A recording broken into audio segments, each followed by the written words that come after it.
Good morning friends. GST platform के YouTube channel में आप सभी का स्वागत है। जी हाँ फ्रेंड्स, 30 अगस्त 2020 को इनकम टैक्स के अंदर एक बहुत ही इम्पोर्टेंट सर्कुलर जो है वो इशू किया गया।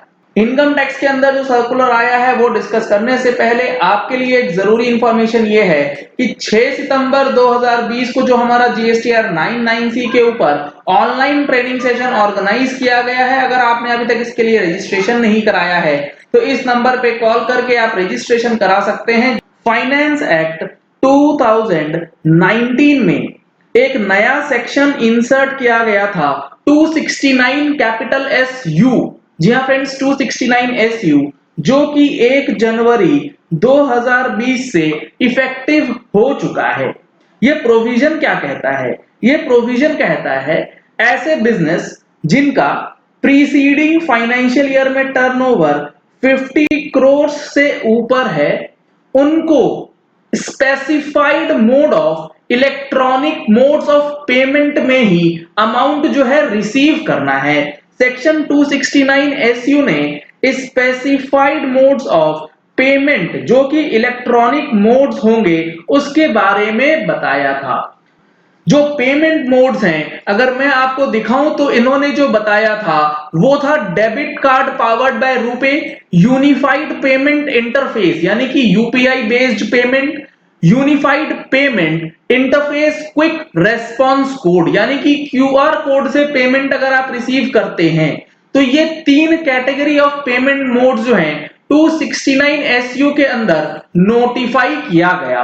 साथ ही साथ बैंक्स को यह बोला गया था कि जो स्पेसिफाइड मोड्स ऑफ पेमेंट है इसके अंदर कोई भी चार्जेस नहीं लगाना है, लेकिन बैंक्स के अंदर अगर आप इस स्पेसिफाइड मोड से पेमेंट रिसीव करते हैं जो 269 SU में दी गई है, उसके बावजूद भी चार्जेस जो हैं वो लगाए जा रहे थे इन ट्रांजैक्शंस के ऊपर।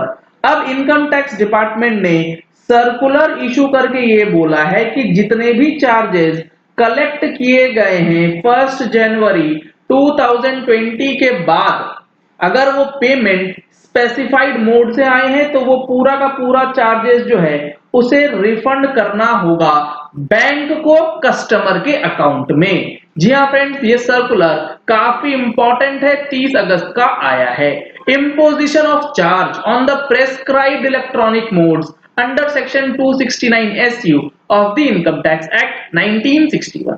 इसमें इन्होंने यही बोला है कि फाइनेंस एक्ट 2019 ने नया प्रोविजन लगाया था 269 SU, जिसने ये बोला था कि हर एक पर्सन जिसकी टर्नओवर 50 करोड़ रुपीस से ऊपर है इमीडिएटली प्रीसीडिंग प्रीवियस ईयर में शैल मैंडेटरी था इनके लिए provide the facility for accepting payments through the prescribed electronic modes. और प्रेस्क्राइब्ड इलेक्ट्रॉनिक मोड्स मैंने आपको ऑलरेडी बताया है QR code, UPI and debit card powered by RuPay. Further PSS act यानी कि payment and settlement system act 2017 में ये specific provision दिया गया कि which provides that no bank or system provider shall impose any charge on a payer making payment or a beneficiary receiving payment through electronic modes prescribed under section 269 SU। यानी कि ना payment करने वाले को ना पेमेंट रिसीव करने वाले को दोनों में से किसी भी बंदे को चार्ज नहीं लगाना है अगर वो 269 SU का मोड से पेमेंट हो रहा है।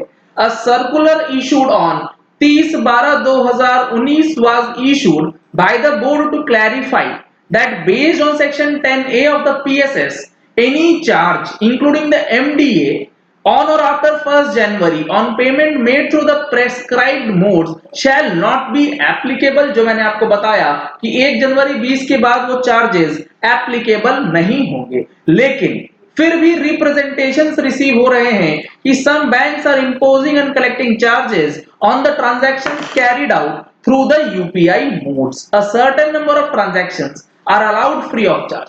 वो जो मेथड्स हैं उसमें कुछ अमाउंट तक तो फ्री रहता है, उसके बाद चार्ज कर रहे हैं कुछ बैंक्स।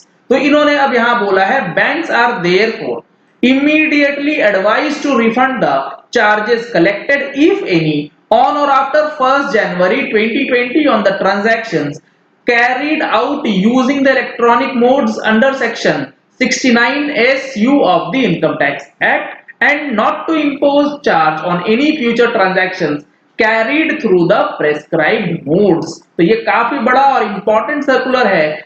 जिन भी लोगों का चार्जेस कट गया है, अगर आपने स्पेसिफाइड मोड्स से पेमेंट करा है या फिर पेमेंट आपने रिसीव करा है, दोनों ही सिचुएशन में आपको रिफंड जो है बैंक चार्जेस का कर दिया जाएगा। तो अब आप इस चीज को चेक कर लीजिएगा, कहीं आपका भी कोई चार्ज एमडीआर वगैरह नहीं कट गया है इस ऑनलाइन ट्रांजैक्शन के माध्यम से। काफी इंपॉर्टेंट सर्कुलर है, काफी लोगों को ये काम आ सकता है।